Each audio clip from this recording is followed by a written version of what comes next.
Hey, what's up, y'all? Talentscowt coming at you with a quick update. So a couple hours ago, I saw this tweet. Apparently, Twitter CEO Jack Dorsey is allowing employees to work from home permanently, even after this whole crisis is over. That's big. So I've been having this conversation with friends and family a lot over the last few months, just because, especially now since everything's remote, people should just apply for jobs. It doesn't really matter about location, even if the company's in a different state, just apply for it because you won't have to go into the office for months later. That's a much later problem. It looks like it's going to be bigger than that. So if you've been keeping up with the news, a few months ago, Slack was the first one to announce that they're keeping all offices closed until September of this year at the earliest, followed a week or so later by Facebook and then Google saying that they're not going to open their offices before the end of 2020. So Twitter making this statement is pretty massive because, as we can see, tech companies tend to follow one another's lead. If one does something, the others are soon to follow. And that just gets me to thinking, what's going to happen to San Francisco? Because the conversation that I had with a few of my buddies a few months ago while we were in Mexico, it was just hearing from one of my friends just how much San Francisco has changed, because a lot of his family is from San Francisco. So they've just really seen how the city has transformed for the negative since their childhood in, say, like the 1960s. So don't get me wrong, San Francisco's always been a financial hub. However, there used to always be more to the city. They used to have a massive art scene, whether that be photography, cinema, music. There was just always more culture to the city of San Francisco, while now all the culture is gone and replaced only by financial incentives and people coming from all over the world just trying to make a quick buck, which has kind of sucked the city dry. Well, if the tech companies are no longer in San Francisco and they have nothing else to offer, what happens to the city?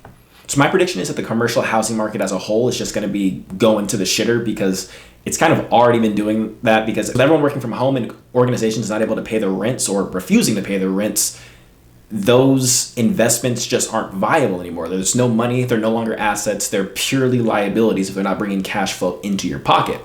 And so San Francisco, I can see just going on sale, and there'll be a mass repurposing of all of these commercial building spaces. I wonder if they'll take a note out of Michael Tubbs' handbook, the mayor of Stockton, because Stockton has quite a few abandoned commercial properties that have just been empty for years and years and years. But over the last year or so, he's been doing projects to get those revamped and transformed into other things. Some of those commercial buildings have been transformed into residential housing, so a bunch of like low-cost housing flats.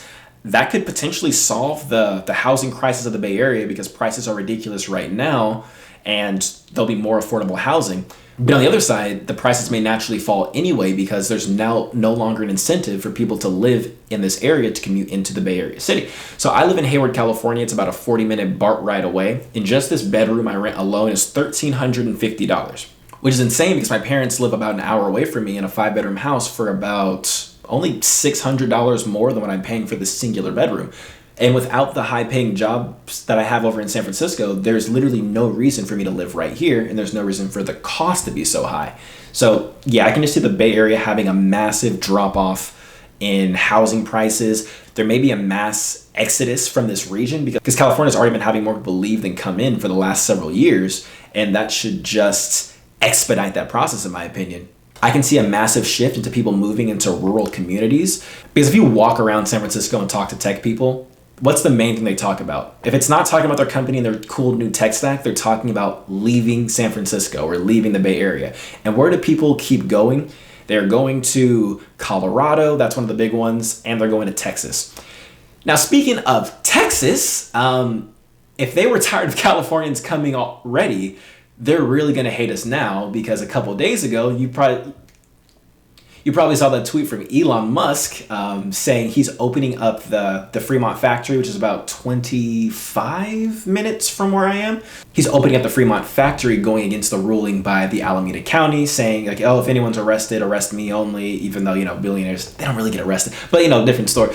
So Tesla is looking to move out of California, and one of the more likely locations for it to move to is Texas, because it's a centralized location in the States, and as Tesla keeps gaining popularity and their demand, it just makes more sense for them to not have to ship everything from one coast. So they've already got shops set up in Shanghai with that gigafactory, so the APAC region's taken care of. They're already planning on building the gigafactory in Berlin, so they've got Europe taken care of. They can move California's production over to Texas, and they still have the distribution center over in Lathrop, California. So I can definitely see Texas getting Seattled, because a lot of people were moving to Seattle a few years ago, but now Seattle prices cost almost the same as what it looks like over in the Bay Area in California. I can see Austin and Dallas. Oh my gosh, if you have a chance to buy something there, do it now, because yes, prices have been steadily rising. They're going to rise a lot more if Tesla moves their production over there, because that's a lot of very high paying manufacturing jobs. That just really fits the Texas brand. I mean, an American made car, Texas manufacturing. I don't know, it just sounds right. They're building a truck now that might actually increase adoption of the Cybertruck in the Midwest and in the South. There's just so many crazy things going on right now. And thank you, Jack and Elon, for giving us some really interesting news. And yeah, that's all I had to say in this one. Peace.